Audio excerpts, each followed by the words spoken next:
la tanfa'uhu ta'atuka wa la tadurruhu maksiyatuka wa innama amaraka bihadihi wa nahaka an hadihi lima ya'udu alaika. Tanamlah kebaikan, pada akhirnya kau yang akan memanennya. Jangan kau tanam berenuk, pada akhirnya kau tak menyukai yang pahit-pahit. Tanamlah kebaikan, jangan tanam kemaksiatan. Pada akhirnya kau yang akan tersenyum melihat dari hasil tanamanmu sendiri. Alhamdulillahi Rabbil Alamin, wassalatu wassalamu ala sayyidil awwalin wal akhirin, sayyidina wa maulana Muhammadin wa ala alihi wa sahbihi ajma'in. Allahumma inna nastahfika li arsyadi amrina wa zidna ilman yanfa'una wa fil hikamil ataiyati. Halaman berapa ini? 17 terakhir. Wa fil hikamil ataiyati, dan diterangkan di dalam kitab Al-Hikam karangan Imam Ibnu Athaillah, kitab hikam yang bangsa Ibnu Athaillah, la tanfa'uhu ta'atuka wa la tadurruhu maksiyatuka wa innama amaraka bihadhihi wa nahaka an hadhihi lima ya'udu alaika. Tidak menguntungkan akan Allah oleh ketaatan yang dilakukan oleh dirimu, wala tadurruhu maksiyatuka, dan tidak akan merugikan akan Allah oleh kemaksiatan yang dikerjakan oleh kamu. Wa innama amaraka bihadhihi, sesungguhnya Dia Allah Al-Haq Jalla wa Ala menyuruh kamu bihadhihi, dengan mengerjakan ini ketaatan, wa nahaka an hadhihi, dan Ia melarang kamu daripada ini kemaksiatan, lima ya'udu alaika, karena bagi sesuatu yang kembali atasmu, yakni demi kepentingan dirimu sendiri. Wallahu a'lam bishawab. Segini dulu. Saudara sekalian yang mulia, kajian kita ini resminya masih membahas qiyamuhu binafsihi,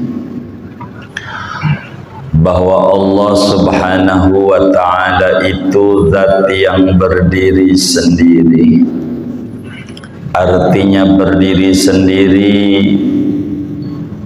tidak butuh kepada yang lain, tidak butuh kepada zat untuk didiami, tidak butuh pula pada pencipta yang menciptakan dirinya, tidak butuh juga amal. Ibadah yang disuruh kepada kita, menyuruh kita ibadah, bukan karena Allah butuh, sebab sifatnya qiyamu binafsihi. Dan kita udah banyak bedah dalam Al-Quran, Allahus Samad, Allah itu tempat bergantung semua hambanya. Artinya hambanya butuh kepadanya, Dia tidak butuh kepada hambanya. Berkenaan ini, Imam Ibnu Athaillah As-Sakandari, sufi besar dari Mesir, dari Iskandaria, yang wafat tahun 700 Hijriah, murid daripada Imam Abul Abbas Al-Mursi, di mana Al-Mursi murid daripada Imam Abul Hasan Asyadzili. Asyadzili pembangun Thariqah Syadziliyah. Imam Ibnu Athaillah bilang begini tentang ketidakbutuhan Allah kepada kita. Kata Ibnu Athaillah, la tanfa'uhu ta'atuka. Ketaatan yang Anda lakukan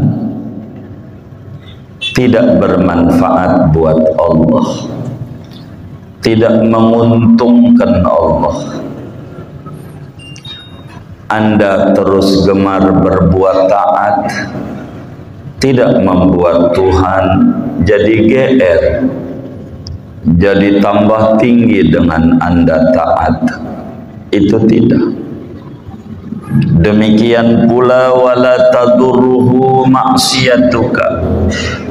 Kedurhakaanmu, pembangkanganmu, penyimpanganmu, beraninya kamu melanggar larangan, itu pun juga tidak akan merugikan Allah. Tidak. Allah enggak ambil untung dari ketaatan kita, sebagaimana Allah tidak merasa dirugikan dengan kedurhakaan kita. Sebab Allah qiyamuhu binafsihi, tidak butuh ketaatan yang dilakukan oleh kita, sehingga tidak merasa rugi dengan kemaksiatan yang dikerjakan oleh kita. Lalu kalau Allah tidak butuh, bagaimana itu ayat Al-Quran? Wa ma khalaqtul jinna wal insa illa liya'budun. Tidaklah aku cipta jin dan manusia melainkan agar mengabdi kepadaku, beribadah. Apakah ini bukan tujuan? Bukan. Ini bukan gharad bagi Allah, tapi hikmah. Apa itu tujuan, apa itu hikmah?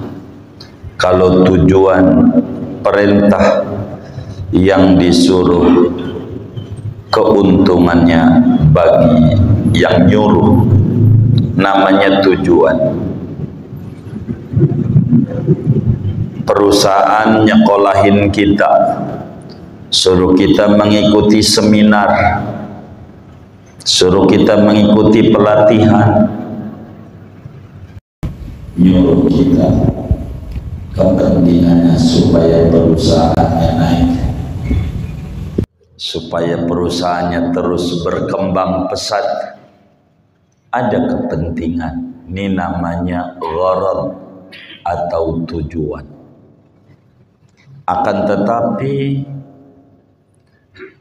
hikmah, perintah yang manfaatnya kembali kepada yang disuruh. Perbedaan hikmah dan tujuan gali sumur antara air dan emas. Bila kita gali sumur dapat air, emang itu tujuannya. Tapi kalau kemudian kita gali sumur dapat emas, itu bukan tujuan. Hikmah saja, bukan tujuan. Enggak itu. Jadi sehingga kalau enggak dapat emas, enggak nyesel dan enggak frustasi, karena memang itu bukan tujuan. Sesuatu yang ada tujuan ketika gagal dia frustasi. Sedangkan wa ma khalaqtul jinna wal insa illa liya'budun. Jin dan manusia dicipta hikmahnya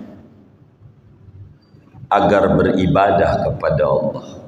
Hikmah, bukan tujuan.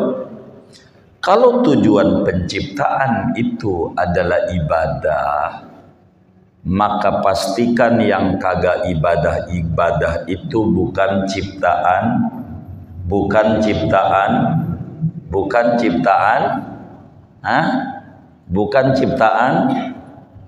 Kata Allahnya, aku cipta jin dan manusia, tujuannya ibadah. Kalau artinya tujuan, kalau ibadah itu tujuan penciptaan, berarti yang tidak ibadah itu bukan ciptaan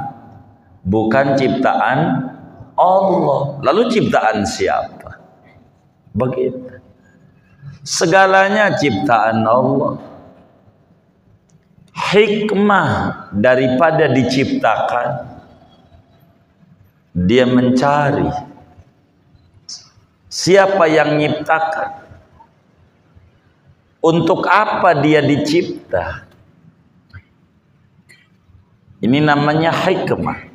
Jadi ibadah yang dilakukan oleh kita, keuntungannya bukan buat yang nyipta, tapi keuntungannya buat yang dicipta, yakni buat kita. Itulah qiyamuhu binafsi. Maka tafsir Jalalain saja yang kecil, wa ma khalaqtul jinna wal insa illa liya'budun, lam di sini disebut lam aqibah, lam hikmah. Begitu hikmahnya kita supaya mengabdi kepada Allah. Karena itu dalam Al-Quran surat Yasin aja yang banyak dibolak-balik oleh kaum muslimin, falyawma la tuzlamu nafsun syai'a wa la tujzauna illa ma kuntum ta'malun. Tidaklah kalian dibalas melainkan dengan apa yang kalian lakukan. Siapa yang menanam, dia yang menuai. Siapa yang menanam, dia yang memanen. Siapa yang menanam mentimun, buahnya mentimun. Menanam berenuk, buahnya berenuk. Menanam duren, buahnya duren. Maka tidak ada kepentingan buat Tuhan dari apa yang dia lakukan buat kita, karena dia kaya raya buat kita juga, sehingga menyuruh kita sholat biar kita untung, biar kita panen kebaikan. Menyuruh kita haji, yang mana haji itu murah. Murah apa mahal ya haji ya? Mahal. Haji ama mobil Avanza, mahalan mana kira-kira? Halo, ini kedengeran gak sih ya? Kedengeran gak? Kalau orang Simpruk tuh kalau ditanya dipelototin apa dijawab ya? Saya kan rada kurang dengar kupingnya. Jadi haji itu sama mobil Avanza, mahalan mana? Lah mobil. Betapa banyak orang yang di rumahnya, di garasinya ada 2, ada 3, ada 4. Jalan-jalan kemana aja nyampe, tapi ke Baitullah enggak nyampe. Ada enggak? Yang mana orangnya? Tuh begitu. Padahal mahalan mobil bisa kalau dia niat. Haji dia enggak ada niat dalam hatinya. Selalu bahasa yang ditanya, enggak berangkat haji bang, belum panggilan. Belum panggilan. Kalimat yang keliru. Ngomong begitu tuh salah. Salah besar. Saudara, kita punya duit miliaran umpamanya di bank. Apa ya? BCA dah. Bank. Kita duduk di situ tuh. Enggak ngambil antrian, enggak. Dari jam 8 kita duduk. Kira-kira dipanggil enggak?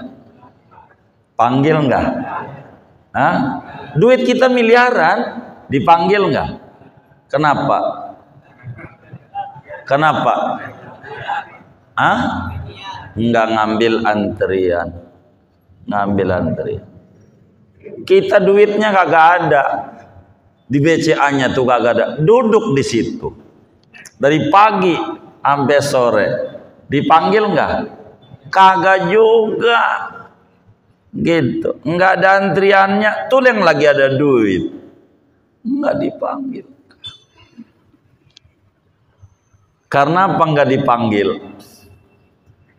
Enggak ambil antrian. Kita ini kalau dipanggil sudah ayat Qur'annya dibaca, wa adzin finnasi bil haji ya'tuka yang di surat Al-Hajj tuh. Mananya panggil olehmu wahai Nabi Muhammad. Umatmu tuh suruh haji. Udah dipanggil mau udah. Muslim kalau umur 15 tahun udah balik, dia sudah dipanggil untuk melaksanakan seluruh syariat Islam, salah satunya haji, tentu dengan ketentuan yang ada, syarat-syaratnya. Begitu dipanggil mah sudah, jawab mau yang jujur. Enggak haji bang, belum nyetor. Gitu. Yang jujur aja, belum,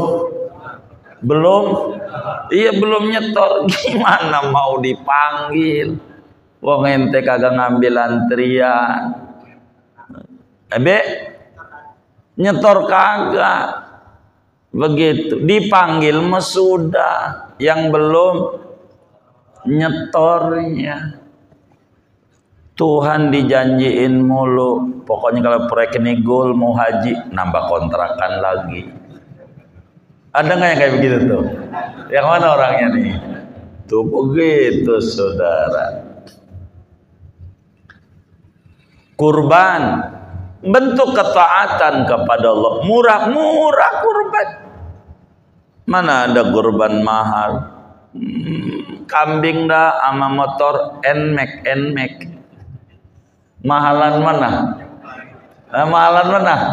Lah motor. Betapa muslim di rumahnya ada motor 2, 3 digojekin, grebin. Tapi saban tahun ngantri kupon, mulu ngantri kupon. Ada nggak yang kayak begitu tuh? Yang mana orangnya?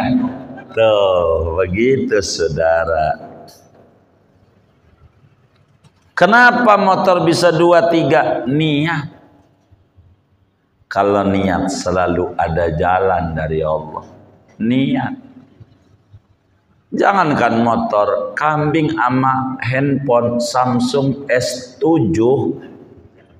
Mahalan mana? Tuh handphone. Handphone mau gonta-ganti. Begitu. Pergi lagi ke toko elektronik. Begitu. Tapi tiap tahun ngantri daging kurban mulu. Inna lillahi wa inna ilaihi raji'un. Enggak ada niat. Enggak ada niat. Kalau ada niat ada jalan. Lawong rokok aja rokok sampurna. Berapa sebungkus? 30.000 kali sebulan. Kalau itu sehari sebungkus tuh. Jangan yang tanya yang 5 bungkus sehari. Sebungkus sebulan berapa tuh? 30.000 kali 30 900.000 kali 10 bulan berapa? 9 juta kali setahun Kan apa enggak 10.800.000 ya kan? Anggap dah 11 dah ya kan? Biar gampang. 11 juta dapat kambing enggak? Berapa? Hah? Bisa 3? Ya Allah. Kalau dia bisa 3, lah hari ini beli rokok sebungkus. Besok enggak usah masukin buat ngorban. Begitu. Itu aja udah dapat 5 juta 6 bulan ya kan? Ya Allah. Enggak niat. Gitu nyalain pengurus saja. Emang dasar pengurus yang sekarang ini sentimen sama gue gak dibagi. Ada kayak kayak begitu. Sial sewa pengurus tuh. Gimana kagak kurus dia? Enggak gemuk-gemuk. Kayak begitu salahin mulu. Ngorban. Kenapa kita harus ngorban? Ketaatan. Tidak menguntungkan Tuhan. Yes, kagak. Tuhan ngambil untung. Tapi buat kita juga. Betapa mematuhinya Nabi Ibrahim alaihissalam memotong Ismail, belum dipotong dikasih kambing. Betapa Allah ganti. Enak, anak hidup, makan enak. Apa enggak enak? Begitu. La tanfa'hu ta'atuka. Ketaatan Anda tidak menguntungkan dia. Allah Al-Haq Jalla wa'ala. Wala tadurru ma'siyatuka, kedurhakaanmu tidak merugikan Allah. Anda enggak ibadah, Allah enggak rugi. Saya sering bilang ketika di Mekah tuh sama kawan-kawan, ini kira-kira yang sholat ini ada berapa di Haram? Iya Allah banyak amat. Jadi kalau kita enggak sholat, Allah enggak rugi masih banyak. Itu baru di Masjidil Haram doang, belum Masjid Al-Ma'ruf, masjid ini belum dihitung. Masih banyak kita yang rugi. Lalu kalau Tuhan tidak ambil untung dari ketaatan kita, tidak merasa dirugikan dengan kemaksiatan kita, buat apa dia nyuruh kita ibadah? Buat apa dia nyuruh aqimus shalah wa atuz zakah, kutiba alaikumus syiyam, khudh min amwalim shadaqatan tutahhiruhum, dan seterusnya. Walillahi 'alan nasi hajjul bait. Inna a'tainakal kautsar fasholli lirabbika, dan seterusnya.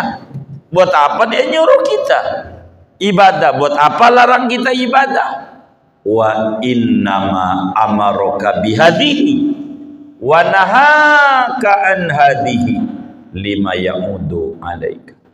Mataillah, Tuhan menyuruh Anda ibadah demi kepentinganmu, supaya kamu masuk surga, bukan supaya Tuhan masuk surga, supaya kamu masuk surga. Melarang kita maksiat supaya kita jangan celaka masuk neraka, bukan biar Tuhan gak merugi masuk neraka. Enggak. Maka semuanya demi kita. Orang yang mengerti pesan ini, dia merasa dirinya butuh kepada Allah, butuh taat kepada Allah, merasa dirinya minta sama Allah, butuh taufik dari Allah supaya dia dihindarkan dari kemaksiatan. Dia nggak pengen jauh dari Allah. Orang segala ketaatan buat dirinya. Mengapa para nabi semangat ibadah? Karena mereka tahu ibadah itu demi kepentingan dirinya, bukan kepentingan Tuhan. Kenapa para sahabat ibadahnya Masya Allah? Itu karena kepentingan kita. Salawat yang disuruh oleh Al-Quran, ya ayyuhalladzina amanu shollu, buat kita juga. Bersolawat sama Nabi Muhammad dibalas sama Allah 10 solawat. Itu baru 1. Kalau 10 100, kalau 100 1000, kalau 1000 kita baca solawat, aduh kita tahu kapan mati kita. Kapan kita mati bakal tahu, asal sehari 1000 sesolawat. Tempatnya di surga bakal diperlihatkan nama Allah. Itu jadi Rasulullah. Emang begitu. Ini saudara. Jadi sehingga kudu getol lama ibadah. Kenapa para nabi doa Dalam Al-Quran banyak Robbana, Robbana, Robbana, banyak. Karena mereka tahu kita butuh. Dalam doa ada pengabdian, kesadaran bahwa dirinya butuh sama Allah. Jangan kita nggak mau doa. Lalu siang-siang mengeluh, nulis di status WA, usaha payah, jelek-jelekin Allah. Malam lah nulis WA di sejadah, jangan di handphone. Nge-WA Allah, telepon. Kayak orang Jawa itu, gua udah telepon Tuhan. Begitu ibadah. Ibadah. Malam tuh jangan nggak ibadah. Maling aja paham kalau malam itu mustajab. Maling mustajab. Tidak sedikit orang nyolong malam. Bener nggak? Kenapa? Dia yakin kalau malam itu mustajab. Maling aja ngerti waktu mustajab. Masa kita yang tukang ngaji malamnya ngorok mulu. Ngorok mulu, nggak mau menengadah tangan kepada Allah malam. Tidur mulu, habis begitu paginya mengeluh. Emang ada yang kayak begitu? Nggak ada, alhamdulillah. Ya, mau ngapain? Nggak ada lah kita. Harus dekat sama Allah. Minta sama Allah. Nggak ada problem yang nggak ada solusinya. Nggak ada masalah yang nggak ada jalan keluarnya. Dekati Allah. Takwa melahirkan solusi dalam setiap problem. Wa may yattaqillah yaj'al lahu makhraja. Siapa bertakwa, patuh sama Allah, menjadi maksiat, Allah berikan solusi dari problem yang menimpa dia. Wa yarzuqhu min haitsu la yahtasib. Allah berikan rezeki di luar nalar dan ekspektasi dia. Dia bingung. Kalau Pak, jangan jauh dari Allah. Jangan jauh. Minta mau wasjud. Waqtarib. Sujudlah biar dekat. Mendekat sama Allah. Bila tidak ada tembok, dinding buat kita nyandar, jangan takut. Jatuhin jidat kita di sejadah. Di sana akan kita temukan jawaban dari problem kita. Karena dalam doa ada kesadaran betapa butuhnya kita dan betapa kayanya Tuhan. Sebab dia sifatnya qiyamuhu bi nafsihi. Wa innama amaraka bihadhi lima ya'udu alaik. Tuhan suruh kita ibadah buat kita. Wala tujzauna illa ma kuntum ta'malun. Tuhan tidak balas kecuali yang kita lakukan. Fa may ya'mal misqala dzarratin khairan yarah. Wa may ya'mal misqala dzarratin syarran yarah. Wa may ya'mal minas solihati wa may ya'mal amalan salihan man amila amalan salihan falanuhyiyannahu hayatan thayyibah, dan seterusnya lah banyak ayat-ayat Al-Qur'an dan hadis-hadis Nabi yang menjelaskan itu. Betapa Allah tidak ambil untung dari ibadah kita. Kita yang untung. Makin ibadah makin untung kita. Makin ibadah makin untung kita. Tapi gua udah doa belum dikasih-kasih. Apa enggak Tuhan enggak dengar kita? Bukan enggak dengar. Tapi Tuhan demen sama kita. Kalau demen emang dilambat-lambat. Lain dengan gedek buru-buru. Kalau gedek buru-buru, saudara makan di restoran rumah makan kampung kecil. Tahu? Kampung kecil tahu? Di mana? Oh iya, tahu. Ada yang datang ngamen, lagunya kagak enak. Pegang gitar, ganjreng, lagunya kagak enak. Mana lagu Mbak Surip lagi tak gendong. Saudara kira-kira dikasihnya nanti-nanti apa buru-buru? Hah? Kenapa buru-buru? Hah? Iya, nggak ada enak-enaknya lagunya berbagi. Gua gak denger. Begitu. Datang lagi sejam berikutnya, tukang amen, ganteng, mana lagunya kesukaan kita, Roma Irama, metik gitarnya pas lagi. Begitu. Kira-kira kita kasih buru-buru apa nanti-nanti? Entar-entaran. Kenapa?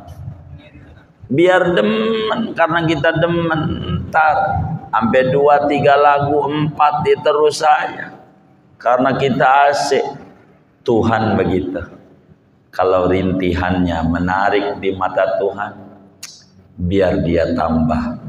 Jangan segitu doang, masa 500 habis sholat 100 biar ditambah sama sholawat yang lain. Begitu Allah, begitu menarik. Allah bilang malaikat Jibril, ini hamba dok minta tolong kasih. Emang apa Tuhan? Aku gak mau denger rintihannya, asik. Tapi ini hamba jangan. Saya rindu dengan rintihan yang terdalam. Pengen dia malamnya melek. Begitu. Begitulah kalau cinta. Kayak begitu. Karena itu kita jangan bosan sama minta sama Allah. Jangan mundur dari ibadah, karena ibadah menguntungkan kita, tidak merugikan kita. Begitu juga kita kudu menjauhi maksiat, karena kemaksiatan itu tidak merugikan Tuhan sejatinya, tapi justru merugikan diri sendiri. Dulu Bahlul, Sayyidina Bahlul, kalau saudara ziarah ke Irak, di sana sahabat Nabi ada Anas bin Malik, Salman Al-Farisi, Hudzaifah Al-Yamani, siapa lagi ya, Imam Ali bin Abi Thalib, Sayyidina Husain ada di sana badannya. Ada Syekh Abdul Qadir Jilani, ada Imam Ahmad Rifai, ada Imam Abu Hanifah, Muhammad, dan banyak. Salah satunya ada Sayyidina Bahlul. Kalau di kita dikata Bahlul, orang gila, miring, ente Bahlul gitu. Padahal Bahlul ini wali besar, makamnya di Irak. Wali besar, Bahlul, makamnya di Irak, di Baghdad. Bahlul. Pagi-pagilah Bahlul itu lari tergopoh-gopoh. Pagi-pagi. Orang kampung nanya, dari mana Bahlul? Pagi-pagi lari. Habis dari neraka. Dari mana? Dari neraka. Nah, Bahlul.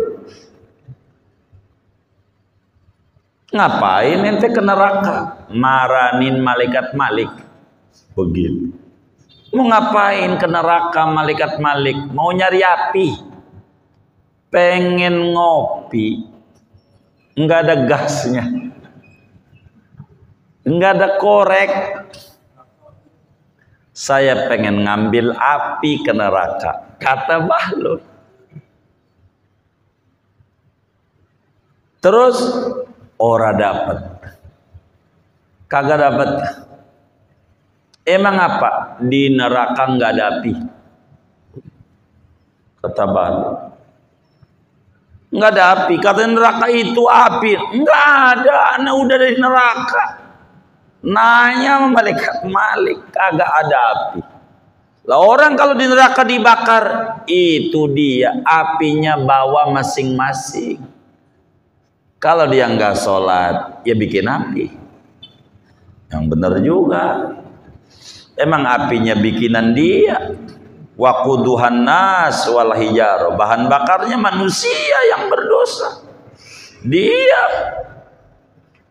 Orang yang nggak sholat sama nggak zakat lah beda apinya.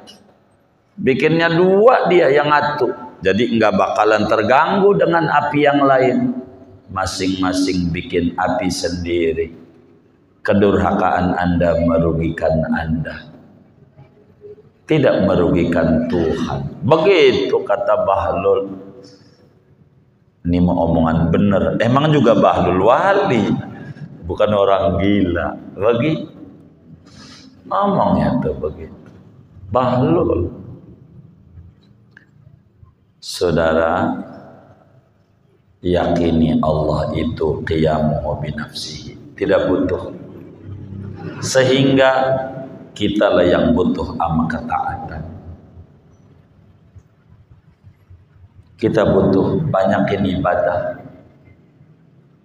Yang benar kalau ibadah, jangan asal mengikuti tuntunan ngaji, jangan nggak ngaji.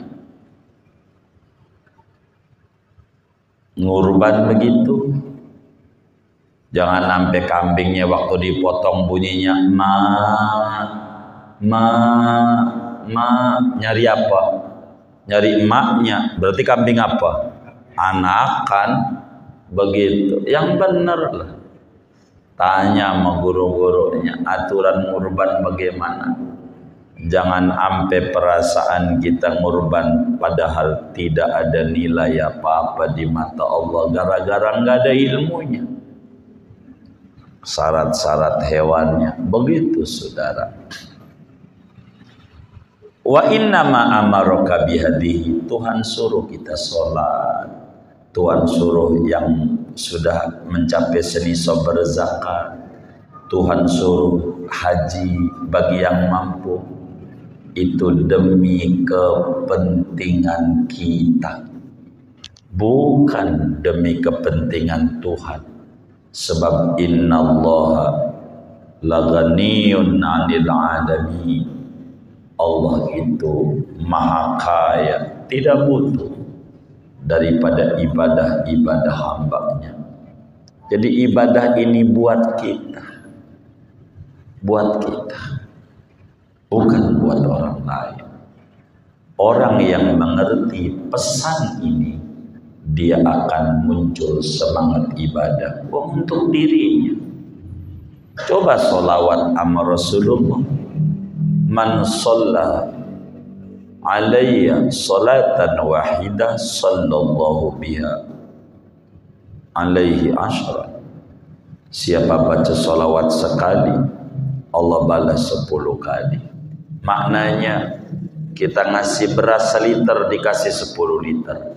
Kalau ngasih 10 liter, Allah kasih 100 liter. 100 liter 1000. Yang untung kita. Nggak ada lagi.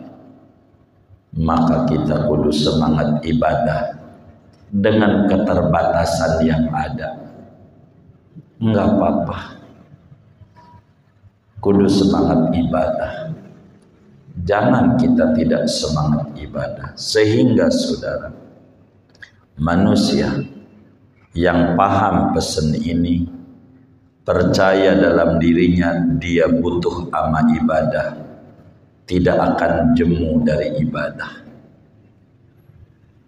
tidak akan bosan ibadah, tidak akan.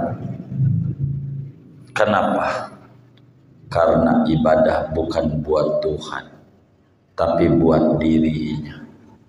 Sedekah kita juga yang bakal dapat untung, tidak berkurang harta kita dengan disedekahkan, makin bertambah, maknanya 3 kali lipat, paling dikit kebaikannya 10 kali 1/3, 10 kali 100, 10 kali 700, 70, 700 sampai nggak ada hitungannya. Bukankah itu semua keuntungannya buat kita? Maka Tuhan tidak ngambil keuntungan, kita yang ngambil. Semangatlah kita beribadah, tekunlah kita beribadah. Bila ada kesempatan duduk, mintalah biar diberi keistiqomahan di dalam ibadah. Sebab ini menguntungkan kita, tidak merugikan kita. Sama ada orang memuji sama ibadah kita ataukah mencela, tidak merugikan kita. Kita sendiri pada akhirnya. Pada akhirnya dia sendiri yang merugi. Tuhan tidak dirugikan.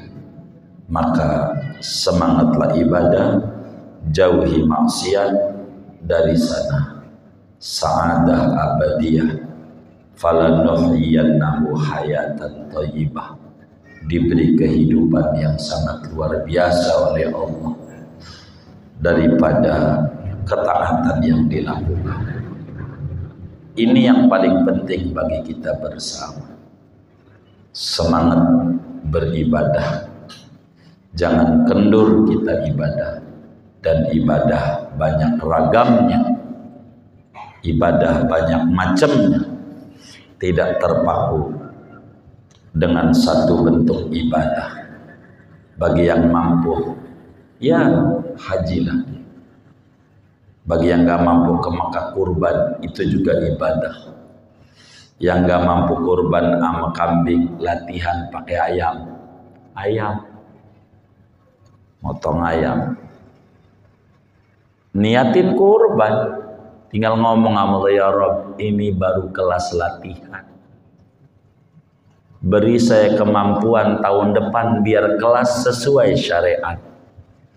Saya baru latihan, jangan sampai ayam juga kagak. Begitu, sebagai bentuk pengorbanan apa yang kita bisa lakukan. Ayam, kalau ayam apa yang dibagi, ya muanya aja, jangan bulunya. Ayam bulunya, muanya kasih tetangga nih.